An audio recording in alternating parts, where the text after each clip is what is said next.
Apakah kamu pernah membayangkan bagaimana jika bagian otak kanan dan kiri manusia terbelah?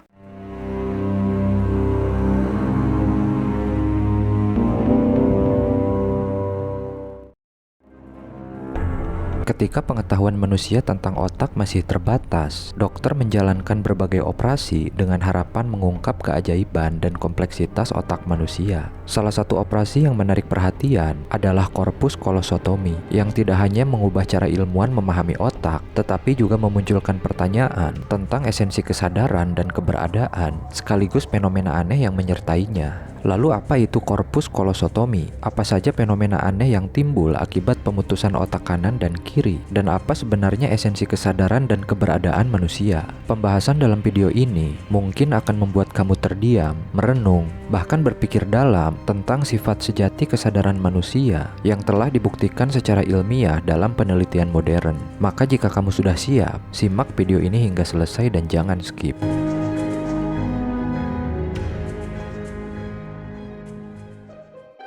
Otak manusia merupakan organ kompleks yang terdiri dari dua bagian utama, yaitu hemisfer kanan dan kiri. Kedua hemisfer ini memiliki peran yang berbeda namun saling melengkapi dalam fungsi-fungsinya. Hemisfer kanan otak cenderung terkait dengan kreativitas, imajinasi, dan pemrosesan informasi spasial. Sementara itu, hemisfer kiri lebih dominan pada pemrosesan bahasa, logika, dan analisis verbal. Dan struktur yang menghubungkan keduanya disebut korpus kolosum, mengandung sekitar 200 hingga 350 juta serat saraf yang memainkan peran penting dalam mentransmisikan informasi antara kedua hemisfer. Para peneliti telah mengetahui tentang keberadaan korpus kolosum selama lebih dari 100 tahun dan sangat penasaran tentang bagaimana keadaan otak jika korpus kolosum dibelah atau diputus. Hingga pada tahun 1940-an, seorang ahli bedah saraf terkenal pada saat itu, William Van Wagenen, mengembangkan suatu operasi yang disebut korpus kolosotomi. Sesuai namanya, operasi ini bertujuan untuk memutus korpus kolosum. Namun operasi ini bukan dilakukan untuk memuaskan rasa penasaran para peneliti, tetapi untuk mengobati penyakit yang dikenal sebagai epilepsi, gangguan otak yang ditandai dengan kejang parah yang mempengaruhi seluruh tubuh saat serangan.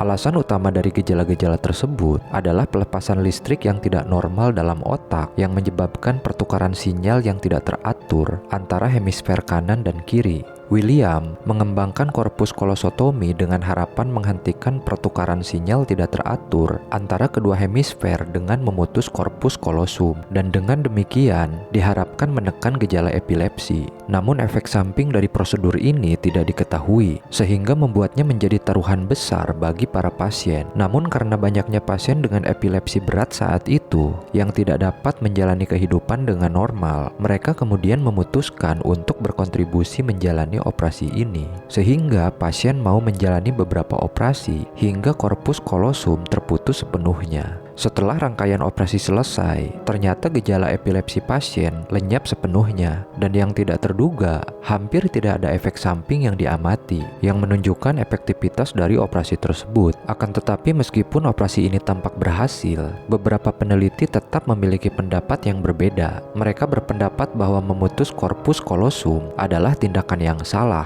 karena merupakan bagian penting dari otak dan tampak aneh jika tidak menimbulkan efek samping sama sekali. Atas hal ini, penelitian lanjutan pun dilakukan terhadap pasien yang menjalani operasi dan mengungkapkan berbagai fenomena aneh yang jauh melebihi bayangan para peneliti.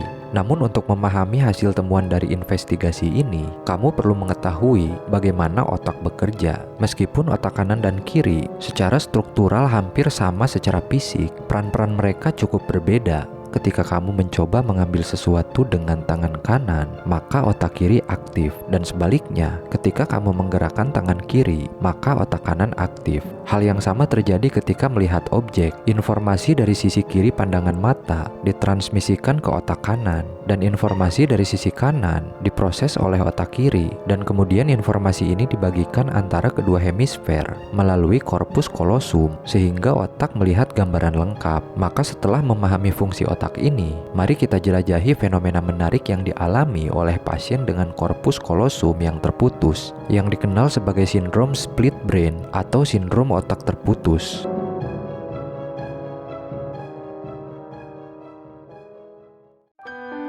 Para peneliti yang mempelajari fenomena sindrom split brain atau sindrom otak terputus memfokuskan penyelidikan pada kemampuan visual, auditori, bahasa, dan kognitif. Dalam satu eksperimen visual, sebuah lingkaran ditampilkan di tengah layar dan subjek diinstruksikan untuk fokus pada lingkaran ini. Kemudian gambar sebuah apel ditampilkan di sebelah kanan lingkaran. Ketika ditanya apakah mereka melihat sesuatu, pasien atau subjek menjawab mereka melihat sebuah apel. Sampai di sini tidak ada kelainan yang teramati karena gambar apel yang muncul di pandangan kanan subjek diproses oleh otak kiri yang mengendalikan bahasa. Sebagai hasilnya, subjek dapat mengakui bahwa mereka melihat apel berdasarkan pengenalan otak kiri. Selanjutnya, gambar sebuah penggorengan ditampilkan di sebelah kiri lingkaran. Sama seperti sebelumnya, ketika ditanya apakah mereka melihat sesuatu, subjek atau pasien dengan aneh menjawab mereka tidak melihat apa-apa, meskipun sebuah penggorengan jelas terlihat di pandangan mata kiri mereka, tetapi mereka mengklaim tidak melihatnya. Kemudian subjek diberikan instruksi lanjutan dan diminta untuk menutup mata sambil mencoba menggambar sesuatu yang baru saja dilihat, dan secara ajaib tangan kiri subjek menggambar sebuah penggorengan. Lalu apa artinya ini? Mengapa di saat sebelumnya mereka mengklaim tidak melihat apa-apa, tiba-tiba mereka menggambar penggorengan? Sebenarnya ini adalah efek samping yang terjadi setelah korpus kolosum terputus, mencegah pertukaran informasi antara otak kanan dan kiri. Karena gambar penggorengan berada di sisi kiri pandangan subjek,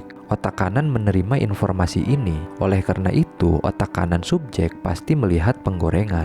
Namun karena hubungan antara otak kanan dan kiri terputus, subjek tidak dapat membagikan informasi bahwa mereka melihat penggorengan dengan otak kiri. Maka di saat yang sama, otak kiri tidak melihat apa-apa dan tidak tahu bahwa otak kanan telah melihat penggorengan. Selain itu, karena otak kanan tidak memiliki kemampuan bahasa, maka tidak dapat mengucapkan bahwa penggorengan tersebut terlihat. Dan sebagai hasilnya, ketika ditanya apakah mereka melihat sesuatu, otak kiri yang mengendalikan bahasa menjawab, "Saya tidak melihat apa-apa." Alasan subjek dapat menggambar penggorengan dengan tangan kiri mereka adalah karena otak kanan yang melihat penggorengan dan mengendalikan sisi kiri tubuh dapat membimbing tangan kiri untuk menggambar penggorengan. Ini adalah fenomena yang sangat menarik, akan tetapi fenomena yang lebih menarik diamati dalam eksperimen berikutnya. Para peneliti menampilkan gambar lanskap bersalju di sebelah kiri lingkaran dan gambar kaki ayam di sebelah kanan. Kemudian para peneliti menunjukkan beberapa gambar dan menginstruksikan untuk memilih gambar yang terkait dengan apa yang mereka lihat sebelumnya. Dalam hal ini subjek memilih gambar skop salju dan seekor ayam. Sejauh ini tindakan subjek tampaknya tak bermasalah. Tetapi ketika ditanya mengapa mereka memilih kedua gambar tersebut, subjek mengatakan bahwa mereka memilih gambar ayam karena mereka melihat foto kaki ayam, dan gambar skop salju karena bisa digunakan untuk membersihkan kandang ayam. Jika diperhatikan, ada hal yang aneh. Mengapa jawaban subjek tidak koheren tentang skop salju yang diklaim bisa digunakan untuk membersihkan kandang ayam? Otak kiri yang mengendalikan bahasa hanya melihat gambaran kaki ayam dan tidak menyadari bahwa gambaran pemandangan bersalju juga ditampilkan di sisi yang berlawanan. Namun di sisi lain, otak kanan melihat pemandangan bersalju. Jadi otak kanan menginstruksikan tangan kiri untuk memilih gambar skop salju. Dalam hal ini, otak kiri tidak memahami mengapa tangan kiri melakukan tindakan tersebut. Oleh karena itu, sebagai jawaban atas pertanyaan mengapa skop salju dan ayam dipilih, otak kiri yang tidak menyadari kebenaran dengan paksa membuat jawaban bahwa skop salju dapat digunakan untuk membersihkan kandang ayam. Eksperimen ini menunjukkan bahwa otak kanan dan kiri manusia beroperasi secara independen. Dan dalam menginterpretasikan fenomena ini, tampaknya manusia, terutama mereka dengan koneksi terputus antara otak kanan dan kiri, dapat dikatakan memiliki dua kesadaran yang independen, kesadaran otak kiri dan kesadaran otak kanan. Yang menarik, pasien-pasien yang telah menjalani korpus kolosotomi tidak menyadari bahwa otak kanan dan kiri mereka berpikir dan bertindak secara independen sampai mereka berpartisipasi dalam eksperimen ini. Sehingga semua partisipan terkejut dengan hasil eksperimen tersebut. Penting untuk dicatat bahwa selain dari kondisi sebelumnya, ada juga sebuah gangguan yang dikenal sebagai sindrom tangan alien yang menunjukkan fenomena yang mirip dengan yang diamati dalam eksperimen tersebut. Sindrom tangan alien adalah kondisi di mana sebagian tubuh bergerak secara independen dari keinginan atau niat seseorang, sehingga gerakan tangan terasa seperti milik orang lain, tidak terkendali, dan seolah-olah itu adalah entitas asing atau makhluk halus. Pasien yang menderita sindrom ini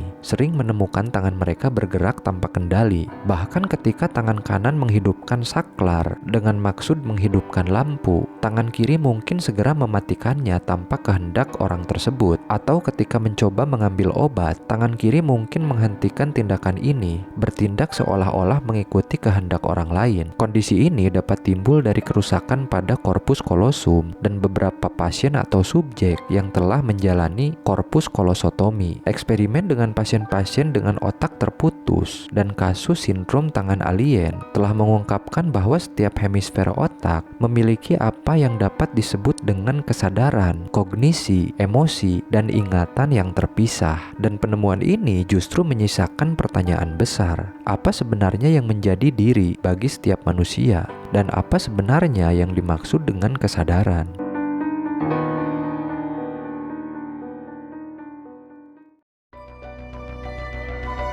Roger Walcott Sperry memberikan kontribusi yang signifikan dalam studi tentang hemisfer otak melalui penelitiannya terhadap pasien-pasien dengan korpus kolosotomi yang membuatnya mendapatkan penghargaan Nobel dalam fisiologi atau kedokteran pada tahun 1981. Roger Walcott Sperry percaya bahwa tidak hanya pasien dengan korpus kolosotomi, tetapi semua manusia secara inheren memiliki kesadaran independen dalam otak kanan dan kiri. Dua hemisfer manusia terhubung oleh korpus kolosum, memungkinkan berbagai informasi dan pembentukan kesadaran yang bersatu. Namun jika hubungan ini terputus, kesadaran independen dari setiap hemisfer akan menjadi terlihat. Para peneliti membuat dugaan berani bahwa otak manusia tidak hanya memiliki dua kesadaran, tetapi memiliki jumlah kesadaran yang tak terhitung pada setiap saat. Dan kesadaran ini disatukan oleh otak menjadi satu kesadaran yang koheren, mirip dengan sebuah orkestra musik. Dalam analogi ini, seluruh orkestra terdiri dari banyak alat musik dan pemainnya. Masing-masing mampu bermain secara independen, akan tetapi mereka bersatu di bawah arahan konduktor. Bagi sebagian orang, konduktor ini adalah otak dan kesadaran secara keseluruhan yang menjadi diri sendiri, sehingga diri sendiri menyadari kesadarannya. Namun dalam kasus pasien dengan korpus kolosum terputus, kesadaran yang bersatu terbagi menjadi kesadaran otak kanan dan kiri yang menciptakan dua konduktor dari yang dulunya merupakan satu orkestra. Keduanya memiliki kemampuan untuk mengendalikan tubuh dan membuat keputusan, sehingga hal ini membuat sulit bagi para pasien otak terputus untuk menentukan sisi mana yang mewakili diri sejati mereka. Tentunya fakta ini akan mempengaruhi banyak aspek termasuk spiritualitas, sekaligus mengindikasikan bahwa kesadaran manusia tidak hanya bisa dikatakan satu kesadaran, tetapi banyak kesadaran yang bersatu di bawah sebuah arahan dan membentuk kesadaran baru, yaitu kesadaran kolektif manusia. Temuan-temuan ini tidak hanya menghadirkan misteri baru tentang sifat diri dan kesadaran, tetapi juga mempengaruhi definisi kemanusiaan dan identitas manusia. Apakah diri merupakan entitas yang bersatu ataukah merupakan kumpulan dari banyak kesadaran parsial? Selain itu, saat membuat keputusan, kesadaran mana yang memutuskan apakah otak kanan atau otak kiri? Lalu jika suatu kejahatan dilakukan oleh sebagian kesadaran otak, apakah keseluruhan dari entitas individu harus dihukum? Hal ini sangat menarik karena kompleksitas otak manusia tidak dapat didefinisikan dengan sederhana, dan pertanyaan-pertanyaan besar ini melampaui penjelasan ilmiah dan masuk ke dalam ranah filsafat dan agama, sehingga membutuhkan banyak waktu untuk menemukan jawaban yang memuaskan.